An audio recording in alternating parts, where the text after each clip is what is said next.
Hello, young scholars. This is Mr. Martyrin with your flip classroom on the Enlightened Thinkers. And in this video, we're going to talk about Baron de Montesquieu, Jean-Jacques Rousseau, Mary Wollstonecraft, and Voltaire, among others. We're going to continue our conversation in class, but I just wanted to give you a little bit of background. So the first philosopher we're going to talk about is Baron de Montesquieu, French political philosopher who wrote about something called separation of powers. Montesquieu believed that power should not be divided. Or excuse me, he believed that power should not be concentrated and that power should be divided. In his book, The Spirit of the Laws, he argued that the best form of government is that which is consistent of a legislative, an executive, and a judiciary branch. He said that you have these branches of government set up so that no one branch becomes too powerful. And if that sounds familiar, it should be familiar because the United States is based off this theory. When the founding fathers sat down in Philadelphia, they sat down, they looked at Montesquieu's book, among others. But Montesquieu's ideas weren't entirely new and revolutionary. Remember, Rome had the consuls, they also had the Senate, they also had the emperor. So Rome also had a branch system of government. They weren't co-equal branches. Take a look at British Parliament. You had the king or queen, you had the prime minister, then you had the House of Lords and the House of Commons. Again, they weren't co-equal. And one of the things that's unique and important to understand about our system of government is that every branch is equal. The presidency is equal to Congress, which is equal to the Supreme Court. No one branch has more power than the other. And that's something that a lot of people think when they see the president. They think the president has the ultimate source of power. He or she does not. They are a co-equal branch of government. The next philosopher we're going to talk about is Voltaire. And Voltaire is the Frenchman who wrote the book Candide. And in this book, he argues for religious freedom and a separation of church and state. And again, does this sound familiar?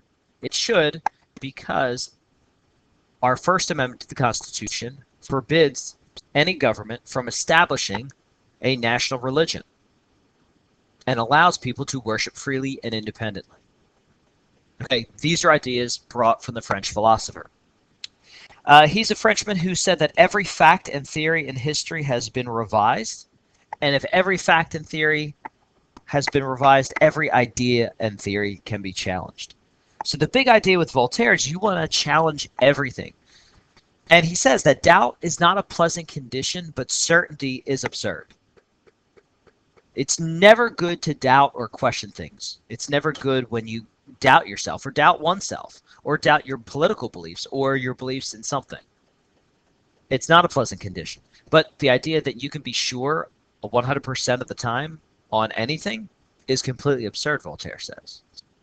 So with Voltaire's philosophy, we're going to see, again, separation of church and state, separation of the religions, because remember, at this time in Europe, there's a lot of religious conflict going on. And he says, doubt's not pleasant, but being certain of anything is completely absurd. All right, our next French philosopher is Jean-Jacques Rousseau. All right, in this book, The Social Contract, he says, man is born free, yet everywhere he is in chains. And I don't want to talk too much about that quote because we're going to save that for a class discussion. But really think about what that quote means. Man is born free, yet everywhere he or she is in chains. It's such a powerful quote, and it really speaks to his idea of the social contract. And again, I don't want to give too much away because this is going to be a great class discussion we're going to have on the social contract. But like John Locke, Rousseau argues that people are born with certain natural rights. And we remember from John Locke, we said that natural rights include life, liberty, and property. Rousseau believes that the will of the majority is supreme and that a government must have unlimited power. So if you believe in the rights of the majority, what then happens to the people in the minority who aren't in the majority? What protections do we have for them? So one of the things we're going to be looking at with the social contract is, what happens to people that aren't in the majority? What happens to their rights and freedoms? Is it guaranteed or protected?